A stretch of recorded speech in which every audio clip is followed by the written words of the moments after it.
Rocketman got a lot of love when it came out, but I was very late to the party. And the main reason for that is because as much as I love biopics and biography films, I've never been that bothered about Elton John. Like, I like him, I like his music, but I'm not an Elton John fan, if you will. So I wasn't really going to rush to see this, but I finally got a chance to see it. And I was really moved by this film. And it's quite long, I think it's about 2 hours. But at no point did it feel like it was dragging. In fact, I feel like they could have made it a little bit longer and it still would have worked. And this basically tells you the story of how Elton John came to be Elton John from when he was younger. And oh my goodness, the scenes when he was young, a little child, are beautiful. They're so sweet and so well done. And then the people he meets along the way and how he breaks out into the music industry. And it's such an interesting story. Obviously, not being a big fan of Elton John, I don't know that much about his background, aside from what this film says. So I can't say if it's 100% accurate, but given the positive reception it's had, I would say it's done pretty well. It's directed by Dexter Fletcher, and when you have that name on a film, you just think, yeah, I can trust this. It's written by Lee Hall, and Elton John is played, for the most part, by Taron Egerton. And it's a brilliant performance. I was very captivated by his performance.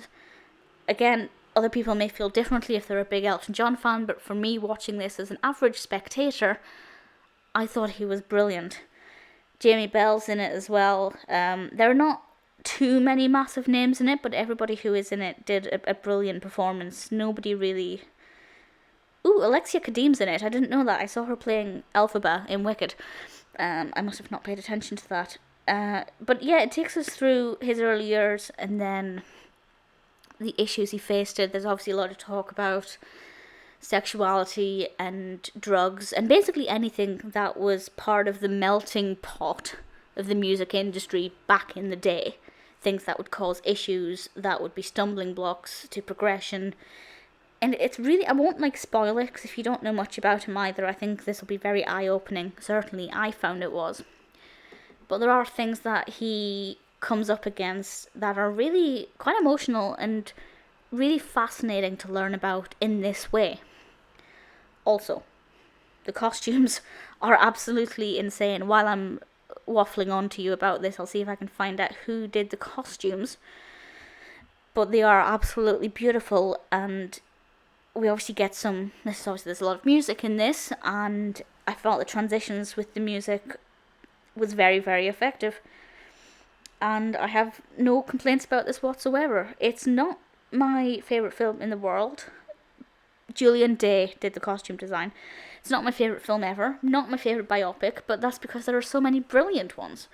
But I can see why this got such a positive reception. It really is brilliant. You do not need to know anything about Elton John to find this interesting. In fact, maybe if you knew nothing like me, you'd get more from it because it's completely fresh and fascinating. Either way, give Rocketman a watch. I don't think you'll be disappointed.